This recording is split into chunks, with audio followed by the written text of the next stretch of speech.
what's up, everybody? Today, I have a fantastic podcast episode for you with Rebecca Miller. She is a course student at Civil Engineering Academy, our PE review program. Was able to pass her PE, but kind of had a non-traditional route in order to become a professional engineer, and even for the company she works for. She earned her degree in physics and mathematics, found her way into structural engineering, worked in the power delivery side doing transmission engineering, and connected actually by listening to a previous podcast guest and learned really the why behind everything going on in her world and how she ended up working for a technology company, Reza 3D, and doing instruction for them, teaching how to use that program while being remote. So it's a fascinating journey that she has. There's a lot in here to unpack. Maybe your route into what you want to do is a little untraditional. And if it's that way, that's okay. And so we talk about all of that from her journey to taking the FE to passing the PE and everything in between. So without further ado, I'll bring on our next guest, Rebecca Miller. You're really going to enjoy this, and we'll see you in a few minutes. Hey, before we start diving into this awesome podcast episode with lots of nuggets of awesome wisdom that we're going to help you with, I want to take a moment to highlight our awesome partner, Civil Engineer Gear. As a civil engineer myself, this is hands down the go-to destination for sleek and professional looking day-to-day gear with a civil engineering flair. You can bet that it's mine for sure. So whether you're on the job site, the job office, you're burning the midnight oil studying for your exams, or you're just chilling at home on the weekends, which many of us do, there is civil engineering inspired products there that combine functionality and professionalism to be your companion, your best companion during those days you want to check out. I definitely love the comfortable t-shirts and sweatshirts. I'm wearing one right now. I don't start my day without a awesome drink. One of my favorite drinks in their awesome canteens. We also have awesome mugs, and don't even get me started on the spacious bags that they have there. They're big enough for all of my personal protective equipment, my PPE, shove it all in there, carry it with me. And it's not so big that you can't carry it around. It's actually a perfect fit. You can use it for your gym clothes. You can use it for your camping gear, yoga, whatever it is, you name it, throw it in the bag. Now, the best part of all this is that shipping is free on all orders. So if you are interested in getting some sweet civil engineering gear, check it out at civilengineergear.com and make sure to treat yourself with some awesome gear and accessories tailored specifically to your professional and personal life as a civil engineer. Go check it out. You won't be disappointed. All right, we are up and running. Rebecca, thank you so much for joining me today on the Civil Engineering Academy podcast. Yeah, you're welcome. I'm excited to be here. Yeah, I'm excited too. I think you work for a fun place. I'm excited to hear about your experience. You're also a previous course student of our PE course, so we're going to talk about that. But I always kick these off just kind of asking how you found yourself into civil engineering in general. Why was this the route you chose? And maybe any challenges or on the way. For sure. Yeah. So I feel like many engineers, I was interested in math and science kind of early on. So I feel like professors, teachers, whatever have you, like they're always like, oh, you should consider engineering. So early, even in high school, that was kind of in my mind that, oh, yeah, I'm interested in this. But I also played hockey and wanted to play in college. So I had kind of unique interests in how do I go to school for engineering and also play hockey. I was a goalie and I wasn't quite like Division I level. So, you kind of have to make a choice there. So right off the bat, I went to a college that didn't have engineering as an option so that I could play hockey. And so right away, there's kind of just a little bit of a unique path. A lot of colleges like that will offer like a 3-2 program option where you can do 3 years of like a science degree and then do 2 years of engineering at like an ABET accredited university, finish up your degree that way. So that was kind of like proposed to me early on. And but I was kind of against the whole, 5 years of school to just get like my undergraduate degree. So I think one theme that's kind of come up for me is just having this like non-traditional path and this non-traditional background. So what I ended up doing was getting degrees in physics and math. So graduated with those degrees. And while I was doing that, I could take, because I went to Concordia College in Moorhead, Minnesota. We're by North Dakota State University in Fargo, North Dakota. And we had this program where you could take classes there as well as part of your curriculum. So I could take my introductory engineering classes while I was pursuing my physics and math degrees. So I finished up school that way, and then actually went right into the master's program at the University of Minnesota because I had those courses done already. So kind of had to like really advocate for myself on, yeah, I don't have this traditional background with my degrees, but this is what I'm planning to do. So in the long run, it worked out really well for me. Got my master's in structural engineering, did like a research based approach to that, and then was able to, start working right after grad school. One thing that really played a big role in was like the PE consideration. So when you have that non-traditional background, you just have different rules and regulations for the experience requirements. So for Minnesota, for example, I think it's like 3 years of experience if you have a master's degree, but that's also with the undergraduate degree. So I just had to like really do a lot of research on my own to figure out all those requirements. And then, yeah, I think a big thing there was just always viewing it as a strength, where especially like starting out in the industry, people might look at, well, you're not that typical, engineering student. That's not your background. But I always just chose to look at that from what strengths that brought, that I had this diverse background, and that always worked out really well for me.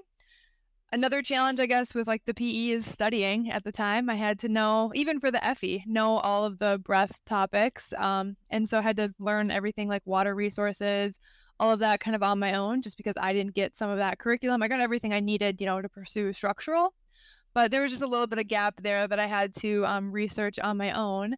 But that was kind of like how I got into the industry. And then right away, early in my career, I started in power delivery, so transmission line design.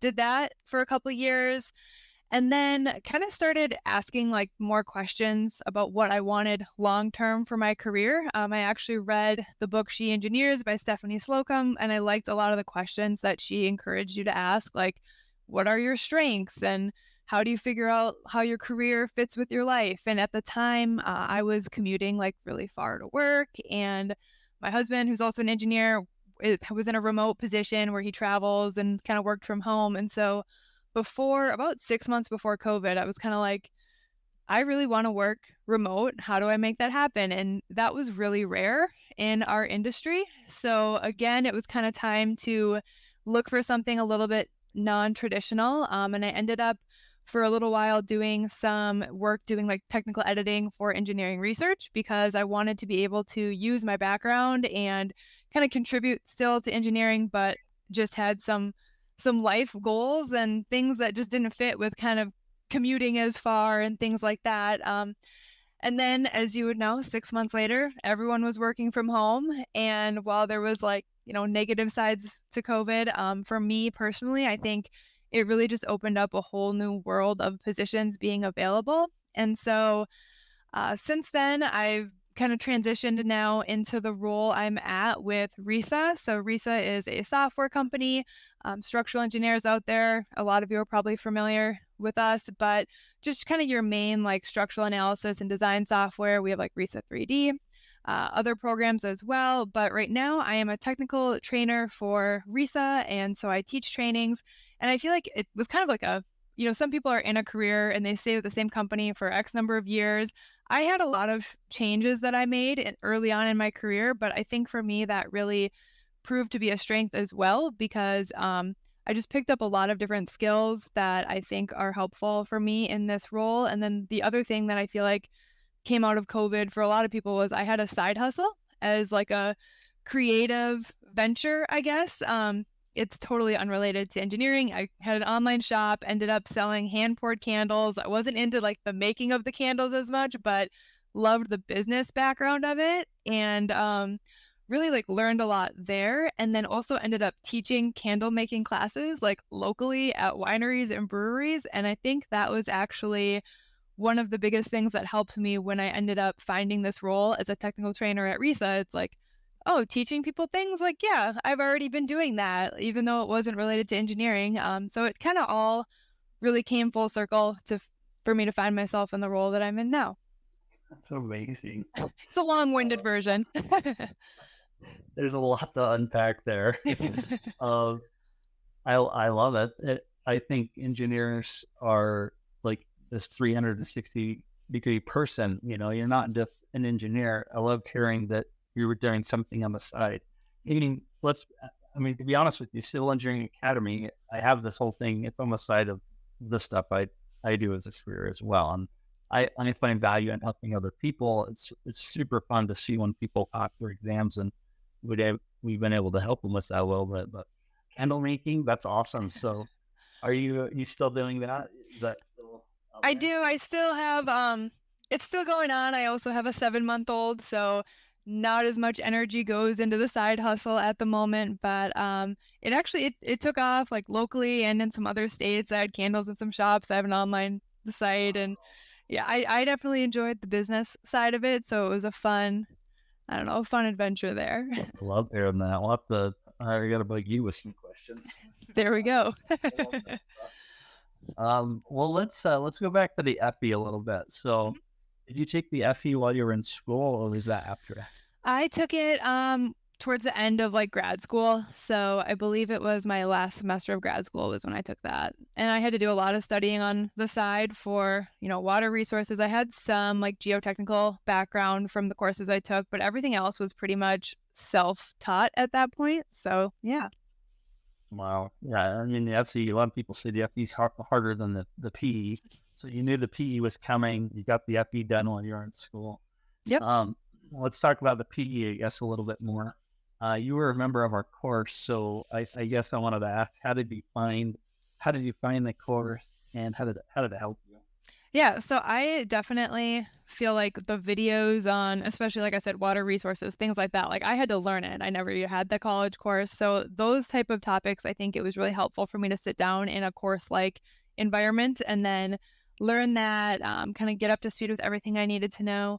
I think my favorite thing from the course is definitely the practice exams. I found them to be kind of the most realistic to what I saw on the test when I look back at it. And just for me personally, like my biggest advice or best approach to studying is like just do practice problems, do the practice exams. And I kind of did multiple approaches. Like I'm going to sit down and do a whole test this weekend. But I found that what worked the best for me was getting through a lot of number of problems, but really making sure that you stop to spend the time and review them and know why, you got something wrong. And I think that's where even the videos, for practice problems and things that you guys provide are super helpful.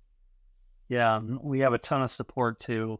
Me and the team are there to help support people. So if you do have questions, you get access to our community or email. We're around ready to help you. So Yeah, sure. the PE is changing. It's changing in April of 24. I'm curious what your thoughts are on the changes. I know I voiced some opinions on LinkedIn, but we're revamping everything to fall in line with that. But I'm just curious what your thoughts are. Yeah, I think I definitely think being that I have such like a wider background, except for it was in engineering. So I found a lot of use in like my physics and math background, and I saw that as a strength for myself. So I definitely think when you're taking an exam and you have that breadth knowledge, you are kind of a better engineer when you know a little bit about those topics. There's obviously plenty of topics as a structural engineer that we're using from that AM portion. For me personally, I could have gone with like less water resources or things like that. So I kind of see it both ways. I think it kind of depends on like how easy is that morning section going to be, even though it's just all like for me, it would have just been all structural. Would those been all structural and easy? Okay, that could be easier maybe, but I'm definitely curious to see what that looks like. It seems like there's just been a lot of change in general since I know, like I took it computer based, but my husband did the pen and paper version. So it just seems like there's a lot of changes overall in the last, I don't know, few years. So I'll be curious to see how that turns out for people. I'm just curious your thoughts on that. Well, let's back up a little bit. I love hearing that you were in the power delivery. Yeah. How many years did you do transmission? Yeah, just like over 2 years. It was a really great role right out of school. I think part of me was commuting really far. So that was kind of where I was like, okay, I don't love my commute. And then I think also wanting just more background, like a variety of experience. So when I made that switch, part of it was, wanting to be remote if I could. And the other side was just wanting more variety in my experience, whether it was built, like as I interned doing more building and industrial design and things like that. And I think there's kind of two routes I feel like you can take early on in your career. You can really specialize And that can be super valuable, like if you're trying to switch companies later on or something like that. Or I think you can really try to get a variety of experience. And that also has its own place and its own like merit, I guess. And I know for me, kind of having a little bit of knowledge in different areas is helpful in my current role with my trainings. But yeah, did that for 2 years, and I enjoyed it, but wanted to feel the experience a little bit, something more. I also attended training. I used PLS CAD a lot, so attended training for them. And I think it's kind of funny, kind of coming full circle. Like now I teach something like that I attended back then. That's hilarious. Well, that's kind of my background. Yeah. I've been involved in the sea line level stuff for a long time. Now I'm on the operations side, which is a different hat to wear. But yeah, I just wanted to hear your opinion on that. There's a lot of T-line roles now that are full remote. Kind of depends on where you land, but yeah, I definitely get that. So let's back up to, how did you end up working for a tech company? How did Yeah. I mean, so I think there's probably a lot of civil engineers that want to do more in the tech world, and tech seems to be a rising, I don't want to say industry, but it seems like more and more engineers are being required to be more involved on the technology side, whether it's programming programs or understanding the software and having people teach it, even like PLS CAD, like you mentioned, was fantastic. So how did this position pop up? How did you be like, I can do this? And Yeah.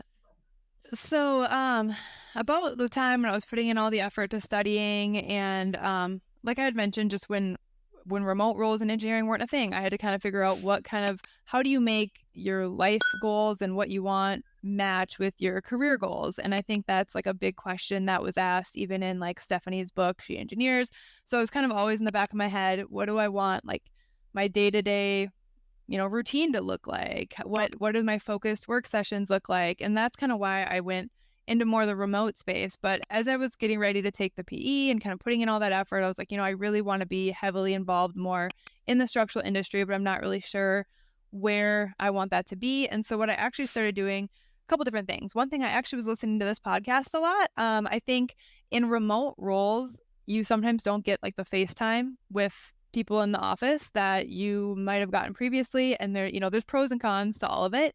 And I just wanted to be able to participate and hear more engineering conversations that I maybe was missing out on. And that's where listening to this podcast was super helpful. And you interviewed Stephanie.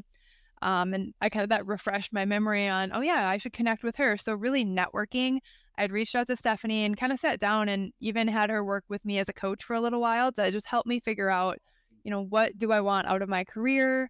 Asking some good questions to just figure out what a good path would be. And then LinkedIn, I searched positions constantly just to see what was out there. I would apply to things even if I didn't know if it was a perfect fit. I would try to get conversations started. And I think people are sometimes scared to like waste someone's time even or ask questions. And even early in my career, coming back to the physics background, I had a really good mentor in my life who was a structural engineer. He kind of got me into it. And then he encouraged me to come sit down with some of the engineers at his company who had a similar background. One of them was a physics major, and it just helped me learn from them. And I think there's a lot of value in just sitting down with someone for information. And I think we need to do more of that. Like, are you interested in software? Then sit down and ask someone what their day-to-day, life looks like. What are they actually doing for work? And so I started networking, looking on LinkedIn. And it was really just through connections on LinkedIn that I found an opening for, it's actually Brian Quinn with SE Impact. He does a lot of recruiting for different companies. Some are structural roles. There's other roles as well. So I definitely encourage people to connect with him. But I sat down with him like virtually, and he was the one who was actually hiring for RISA. And I even sat with him and just talked about, what am I looking for in my career? What openings does he know about right now? And that is what actually linked me with RISA. And I think the other cool thing is it is actually such a small world, because Stephanie ended up knowing Amber, our CEO at RISA, and Brian knows all of them really well. And so it's just, networking can do a lot more than people give it credit to. And especially if you are remote, or maybe you're looking for something that's not just your local group of engineers, virtual meetings can be great to spark those conversations. So really, It was just me getting more clarity on what I'm looking for in a career, and then just making connections with people and having those conversations to help flesh out some of those details.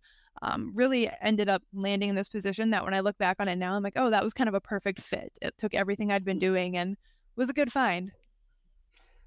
That's awesome. I admire your ambition and the tenacity to like do this and get after it. So that's awesome. I bet a lot of questions, well, maybe a big question on engineers' mind is working for a tech company pay more than maybe working as a traditional civil engineer? Is it You know, a better deal? I think it's pretty comparable. We don't Yeah. maybe you would expect. So like, I'm out of Minnesota working remote. My company's out of California, but I would say that, it's pretty comparable to what I would be making doing more of the structural design work that I'm doing now. I mean, it's a different realm, but we're still engineers. Yeah. Yeah. Well, this is a pretty male-dominated field. I'm curious, what was your experience like coming to school, working? Did you have any bumps in the road, or what advice would you have for other women considering jumping into this field? Yeah, I mean, I think you just really have to be confident and know your worth. Like I said, I had a different background, but I just thought to view it as a strength. I think also kind of like being a hockey player. That's kind of a male dominated, Very true. path as well. So I've always almost just saw myself more like in competition with the boys always. And like my husband's an engineer. And so I would say I almost was less aware of like that I need to be different. I was kind of like, okay, it Do it. works to my benefit in some instances. But I do think it's interesting to me to just see the number of engineers that I interact with. Even now doing trainings, I'm sitting down with like anywhere from 20 to, I don't know, 50 people a month, maybe more virtually, that I'm connecting with, and just kind of broadening my network that way. And obviously it is a male dominated field, but I'm actually connecting with a lot of females in the industry, and I don't know, it's fun. So I just think, know your worth and be confident, and what's the difference? Do you still play hockey? I mean, yeah. So I did actually up until I got pregnant with my son, and who's now 7 months. So I haven't put skates on again since then, but That's awesome. Oh man. Well, I know people in Minnesota. I worked for a company that was out of Minnesota. I don't hear an accent. Rebecca, what's going on? So if you get me to say roof or bag or any of those, then it comes out. One of our trainings, let's put loads on the roof, and I keep getting made fun of for how I say it. So it comes out a little bit. That's so funny. Well, maybe we could back up a little bit to the PE exam. Mhm. Do you have any tips, advice that you would give? I mean, you mentioned practice exams and things of that nature, but was there any something that surprised you on the exam that maybe people could be aware of when they're preparing? Yeah, I think the biggest thing is like going in with a confident attitude. I think a lot of people can get more like anxious about test taking. And actually, when I was talking with Stephanie, she had recommended the book The Gap and the Gain. And it's kind of about like focusing on the wins and the gains every day and just having that mindset versus getting caught up in like what you haven't accomplished yet. And I found that really helpful starting like my career at RISA. There was a lot to learn. So focusing on everything that has gone well versus like when you're studying.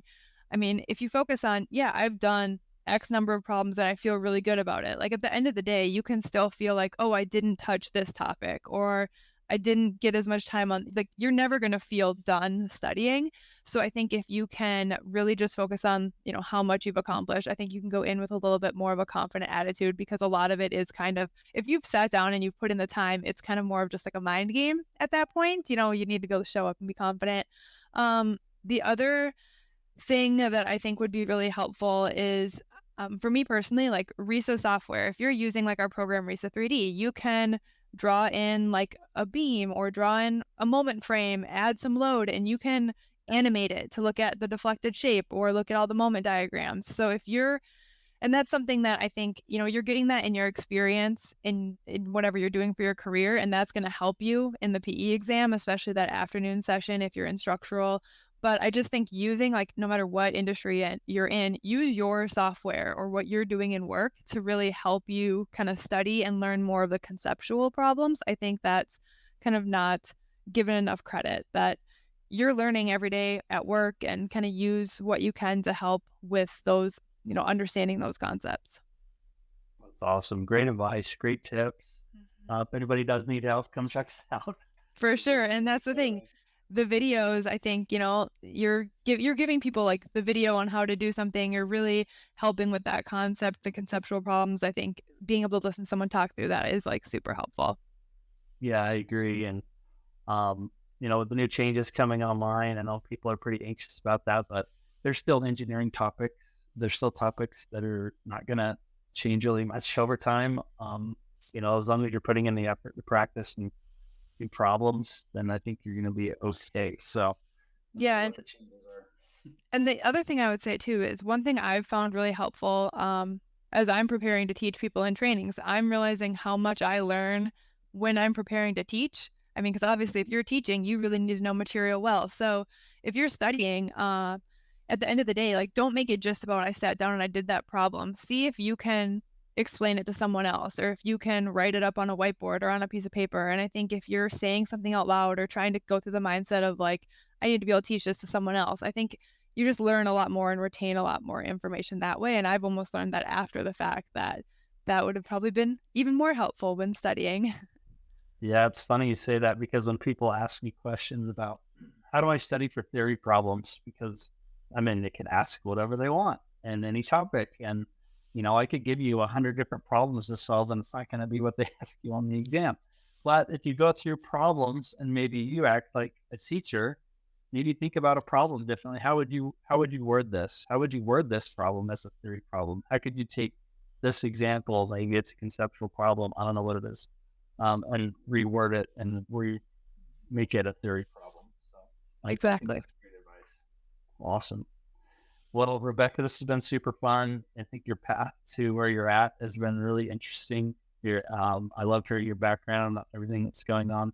And as a previous student of the course, that's been fun to talk about as well. So congratulations on everything going on in your life. Thank you. Yeah. Do you have any last second tips for anybody, whether it's pathing the PE or maybe even someone that wants to follow a similar path as you? Any tips for them? Yeah. I would say like, when it comes to your career, really just kind of having like a why, like what's important to you in your life. How do you match your career to that? I think is really, really important. And just, leverage your strengths and network, because that's kind of, I think when you've put a lot of time into that, then later on in your career, you can find yourself in a position that feels like a really good fit for you, the way I feel like I'm a good fit in the role I'm in. And I think that's what everyone wants at the end of the day, is just to really enjoy how they're spending their time, and also not to get bogged down in that you have to follow like a traditional engineering path. I think that with whether it's remote work or different positions that are available, there's just a lot more options out there for how you can use your engineering experience. So don't be afraid to be stuck in one direction and kind of look for different ways you can use that background. Fantastic. And if our audience wanted to connect with you, what's the best way to connect with you if they want to reach out? Yeah, I'm on LinkedIn a lot, so feel free to connect on LinkedIn. That's just Rebecca Miller, working for RISA, so you should be able to find me there. Okay. Sounds great. Rebecca, thanks for doing this with me. Hope you have a great day. Yeah, you as well. Thanks so much. All right. See ya.